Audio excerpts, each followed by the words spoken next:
This story was produced and originally published by The New Republic and is reproduced here as part of the Climate Desk collaboration. Germany was supposed to be a model for solving global warming. In 2007, the country's government announced that it would reduce its greenhouse gas emissions by 40% by the year 2020. This was the kind of bold, aggressive climate goal scientists said was needed in all developed countries. If Germany could do it, it would prove the target possible.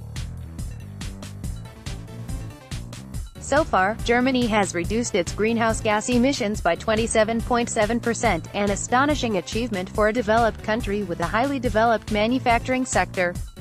But with a little over a year left to go, despite dedicating $580 billion toward a low-carbon energy system, the country is likely to fall short of its goals for reducing harmful carbon dioxide emissions, Bloomberg News reported on Wednesday.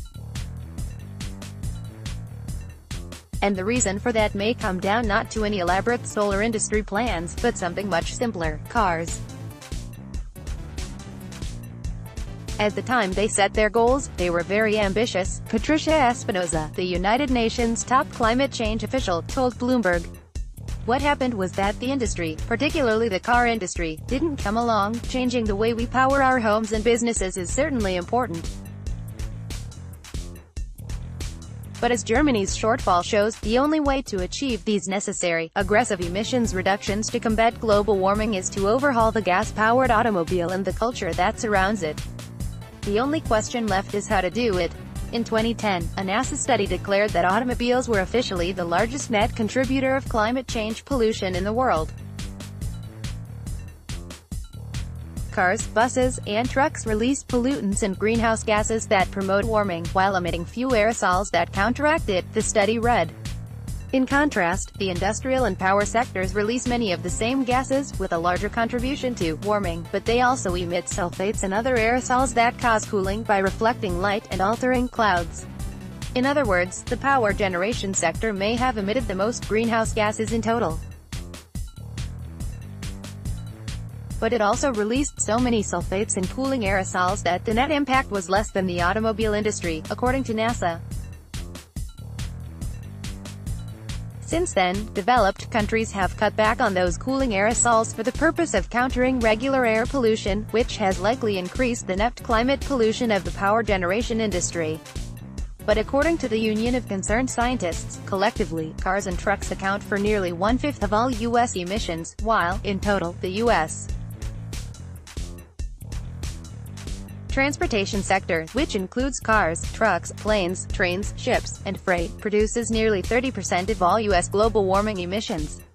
In fact, transportation is now the largest source of carbon dioxide emissions in the United States, and it has been for 2 years, according to an analysis from the Rhodium Group. There is a similar pattern happening in Germany. Last year, the country's greenhouse gas emissions decreased as a whole, largely thanks to the closure of coal-fired power plants, according to Reuters.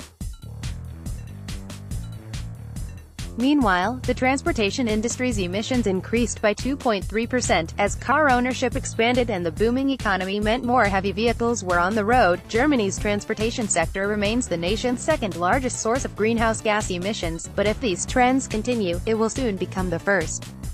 Clearly, the power generation industry is changing its ways. So why aren't car makers following suit? To American eyes, Germany may look like a public transit paradise. The country also has a flourishing car culture that began over 100 years ago and has only grown since then. Behind Japan and the United States, Germany is the third-largest automobile manufacturer in the world, home to BMW, Audi, Mercedes-Benz and Volkswagen. These brands, and the economic prosperity they've brought to the country, shape Germany's cultural and political identities.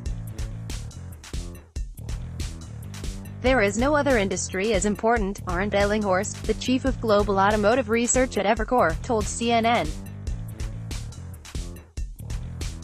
A similar phenomenon exists in the United States, where gas guzzlers symbolize nearly every cliché point of American pride, affluence, capability for individual expression and personal freedoms.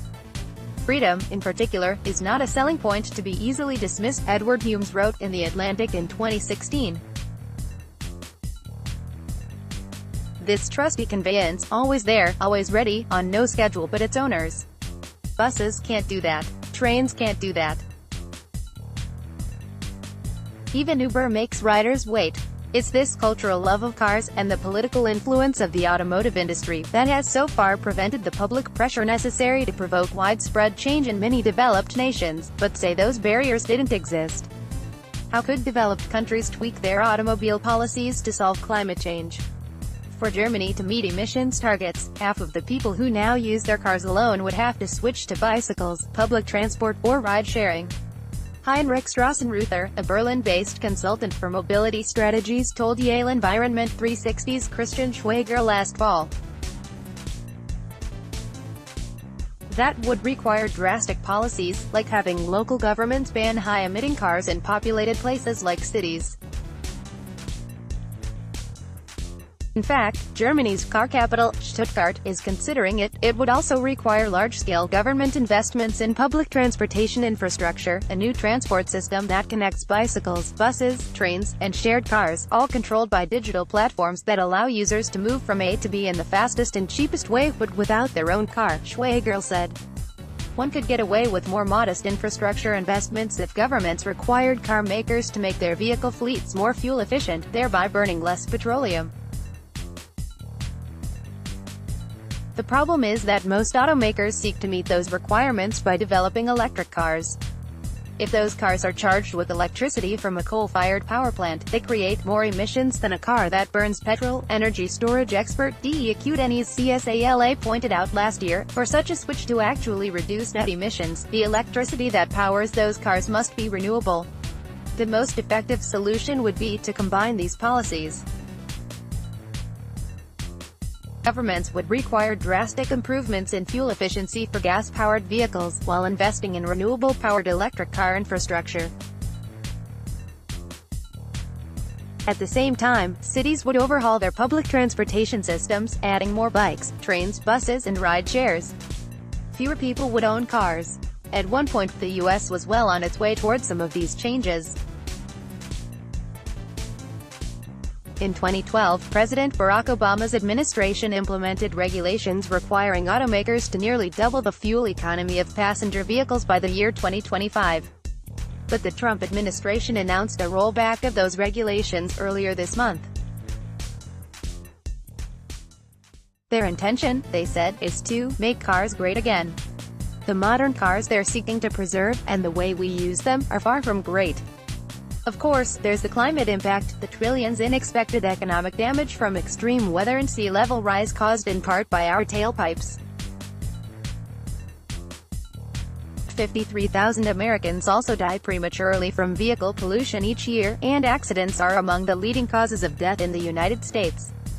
If U.S. roads were a war zone, they would be the most dangerous battlefield the American military has ever encountered, Humes wrote. It's getting more dangerous by the day. Correction, a previous version of this article in the New Republic incorrectly stated that Germany is home to Chrysler, the car company. Download.